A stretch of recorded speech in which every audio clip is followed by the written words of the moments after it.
विधानसभा निवडणुकीआधी पालघर जिल्ह्यामध्ये बहाडोली, मुरबे आणि सातपाटी आणि दातिवरी ते विरार असे 3 पूल 1700 कोटी रुपयाचे मंजूर झाले होते, असे जाहिराती आपल्या म्हणजे तत्कालीन खासदार आणि तत्कालीन आमदारांनी केल्या होत्या.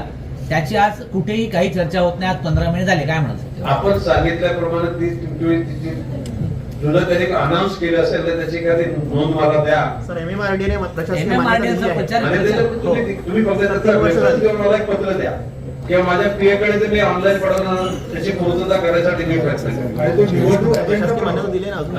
निवडणुकीचा अजेंडा पण होता की आम्ही सागरी जोडणार नाही. हे बघा, शब्द दिला असं शब्द पुरा केला पाहिजे. आपण सांगता म्हटलं तर ती गोष्ट खरी असेल. त्याचे फक्त एक रेफरन्स मला द्या, पुढच्या गोष्टी मी करतो. सर आपल्या जिल्ह्यात मोठ्या प्रमाणात